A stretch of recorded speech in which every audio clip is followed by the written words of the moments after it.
ನಮಸ್ತೆ ಬಂಧುಗಳೇ, ನೊಂದ ಮನಸ್ಸುಗಳಿಗೆ ಸಂಜೀವಿನಿಯಾಗಿರುವ ನನ್ನದೊಂದು ಧ್ವನಿಗೆ ನಿಮ್ಮದೊಂದು ಲೈಕ್ ಇರಲಿ. ಇವತ್ತು ಅಣ್ಣ ತಮ್ಮಂದಿರು ಇಬ್ಬರು ಒಗ್ಗಟ್ಟಾಗಿದ್ದರೆ ಸಂಸಾರ ಯಾವ ರೀತಿ ನಡೆಯುತ್ತೆ ಅನ್ನೋದಕ್ಕೆ ಒಂದು ಕಾರಣ. ಅಣ್ಣ ತಮ್ಮ ಒಗ್ಗಟ್ಟಾಗಿ ಜಮೀನಿನಲ್ಲಿ ಕೆಲಸ ಮಾಡಿದರೆ, ಮನೆಯಲ್ಲಿ ಹೊಂದಾಣಿಕೆ ಇದ್ದರೆ ತಂದೆ ತಾಯಿಗೆ ಅದೆಂಥ ಖುಷಿ. ಹೆತ್ತವರಿಗೆ ಸುಖವೋ ಸುಖ.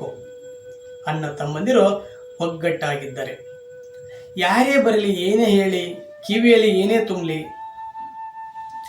ಇಬ್ಬರು ಒಬ್ಬರಿಗೊಬ್ಬರು ಬಿಟ್ಟು ಹೋಗದೆ ಏನೇ ತೊಂದರೆ ಆದರೂ ಕೂಡ ಮಾತನಾಡಿಕೊಂಡು ಅರ್ಥ ಮಾಡಿಕೊಂಡು ಜೀವನ ಮಾಡ್ತಾರಲ್ಲ, ಅದು ಅಣ್ಣ ತಮ್ಮಂದಿರ ಒಳ್ಳೆತನ. ಕಟ್ಟೆ ಮೇಲೆ ಕುಳಿತುಕೊಂಡು ಹೇಳ್ತಾರೆ ಎಷ್ಟೋ ಜನ, ನಿನ್ನ ತಮ್ಮ ಹಾಗೆ, ನಿನ್ನ ಅಣ್ಣ ಹಾಗೆ ಅಂತ. ಕೇಳಿಸ್ಕೊಳ್ಳಿ, ಈ ಕಿವಿಯಲ್ಲಿ ಕೇಳಿಸ್ಕೊಂಡು ಈ ಕಿವಿಯಲ್ಲಿ ಬಿಟ್ಟುಬಿಡಿ. ಯಾರು ನಿಮ್ಮ ಉದ್ಧಾರ ಆಗಲಿ ಅಂತ ಯಾರೂ ಹೇಳೋದಿಲ್ಲ. ಇದು ಕಲಿಯುಗ ಇದೆ. ನಿಮ್ಮನ್ನು ಕೆಡಿಸ್ಲಿಕ್ಕೆ ಜನ ಇದ್ದಾರೆ, ನಿಮ್ಮನ್ನು ಹಾಳು ಮಾಡೋಕ್ಕೆ ಜನ ಇದ್ದಾರೆ. ಅರ್ಥ ಮಾಡಿಕೊಳ್ಳಿ ಬಂಧುಗಳೇ, ಅಣ್ಣ ತಮ್ಮಂದಿರಲಿ ನಾನು ಒಂದು ಕಿವಿ ಮಾತು, ಏನೇ ಇರಲಿ ಕುಳಿತುಕೊಂಡು ಮಾತಾಡಿ, ನೀವೇ ಬಗೆಹರಿಸ್ಕೊಳ್ಳಿ. ಯಾಕಂತ ಹೇಳಿದ್ರೆ, ಇವತ್ತು ರಾಮ ಲಕ್ಷ್ಮಣರಂತೆ ಬದುಕಬೇಕಂತೆ. ಯಾರಿದ್ದಾರೆ ಇವತ್ತು ರಾಮ ಲಕ್ಷ್ಮಣರು? ರಾಮಾಯಣದಲ್ಲಿ ಮಾತ್ರ ರಾಮ ಲಕ್ಷ್ಮಣರು.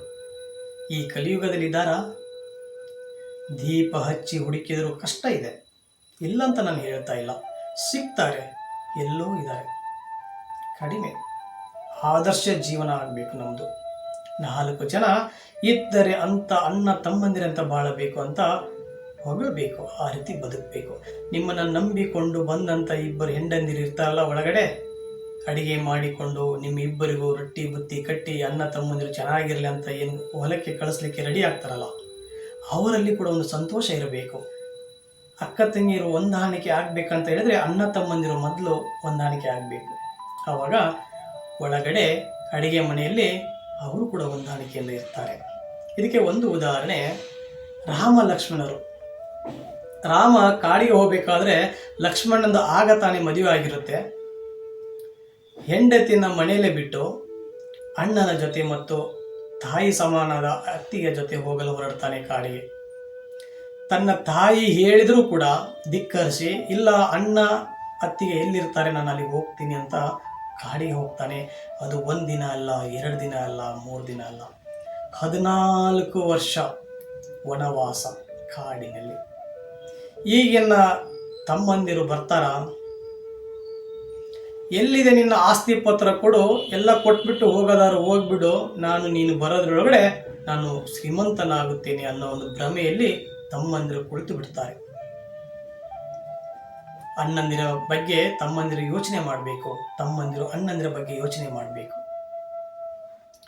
ರಾಮಾಯಣದಲ್ಲಿ ಕೊನೆಗಾಲದಲ್ಲಿ ಒಂದು ಸನ್ನಿವೇಶ ಬರುತ್ತೆ, ರಾವಣ ಮತ್ತು ರಾಮನ. ರಾವಣ ನಾಭಿಗೆ ಬಿಲ್ಲು ಬಾಣ ಬಿಟ್ಟಾಗ ರಾವಣ ನೆಲಕ್ಕೆ ಕುಸಿದು ಬೀಳುತ್ತಾನೆ. ಕುಸಿದು ಬಿದ್ದ ತಕ್ಷಣ ಮಾತನಾಡಲು ಪ್ರಾರಂಭಿಸುತ್ತಾನೆ ರಾವಣ. ರಾಮನಿಗೆ ಹೇಳ್ತಾನೆ ರಾವಣ, ನೋಡು, ನಿನಗಿಂತ ನಾನು ಶ್ರೀಮಂತ, ಶಕ್ತಿಶಾಲಿ, ದೊಡ್ಡದಾದ ಶೈನ್ಯ ನನ್ನಲ್ಲಿದೆ, ನಾನು ಶಿವನ ಭಕ್ತ ಕೂಡ. ಇಷ್ಟಿದ್ದರೂ ನಾನಿವತ್ತು ಸೋಲ್ತಾ ಇದ್ದೀನಿ ನಿನ್ನ ಮುಂದೆ ಅಂತ ಹೇಳಿದ್ರೆ, ನನ್ನ ಜೊತೆ ನನ್ನ ತಮ್ಮ ನಿಲ್ಲಲಿಲ್ಲ, ನಿನ್ನ ಜೊತೆ ಲಕ್ಷ್ಮಣ ತಮ್ಮ ನಿನ್ನ ಜೊತೆ ಇದಾನಲ್ಲ, ಅದಕ್ಕೆ ನೀನು ಇವತ್ತು ಗೆಲ್ತಾ ಇದೀಯಾ ಅಂತ ಒಂದು ಉದಾಹರಣೆ ಕೊಡ್ತಾನೆ ರಾವಣ ರಾಮನಿಗೆ. ಎಂತ ಅದ್ಭುತ! ಅಣ್ಣ ಗೆಲ್ಲಲು ತಮ್ಮ ಬೇಕೇ ಬೇಕು, ತಮ್ಮ ಗೆಲ್ಲಲು ಅಣ್ಣ ಬೇಕೇ ಬೇಕು. ಇಬ್ಬರು ಒಂದಾದರೆ ಜೀವನದಲ್ಲಿ ಗೆಲುವು ಗೆಲುವು. ಇವತ್ತಿನಿಂದ ಈ ವಿಡಿಯೋ ಯಾರ್ಯಾರೆಲ್ಲ ನೋಡಿದ್ರಲ್ಲ, ಅಣ್ಣ ತಮ್ಮಂದಿರು ಸುಖವಾಗಿ ಬಾಳಿ, ಸಂತೋಷವಾಗಿ ಬಾಳಿ, ಒಂದಾಗಿ ಬಾಳಿ.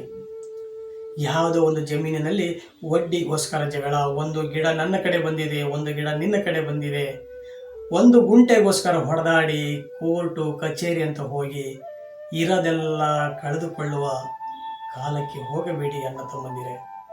ಯಾವುದು ಶಾಶ್ವತ ಅಲ್ಲ, ಎಲ್ಲ ಒಂದು ದಿನ ಇಲ್ಲೇ ಬಿಟ್ಟು ಹೋಗಬೇಕು. ಹೆತ್ತ ತಂದೆ ತಾಯಿ ಇರುವವರೆಗೂ ನಾವು ಸಂತೋಷವಾಗಿ ಬಾಳೋಣ, ಅವರ ಸುಖ ಶಾಂತಿಗೆ ನಾವು ನೆಮ್ಮದಿ ಕೊಡೋಣ. ಅವ್ರು ಇದ್ದಾಗಲೇ ಏನಾದರೂ ಒಂದು ಸಾಧನೆ ಮಾಡೋಣ, ತಂದೆ ತಾಯಿಯ ಖುಷಿ ಆಗುತ್ತೆ.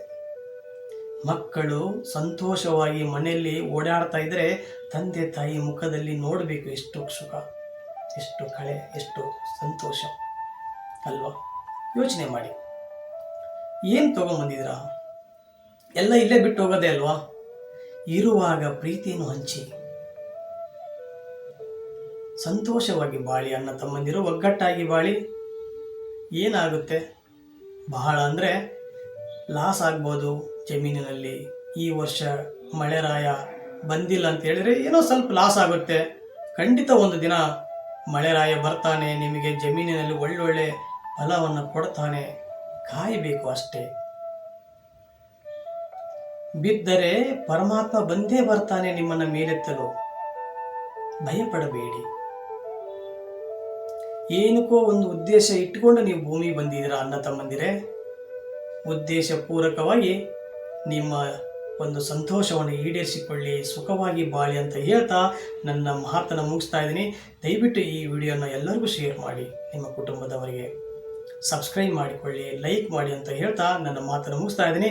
ಜೈ ಹಿಂದ್, ಜೈ ಕರ್ನಾಟಕ ಮಾತೆ.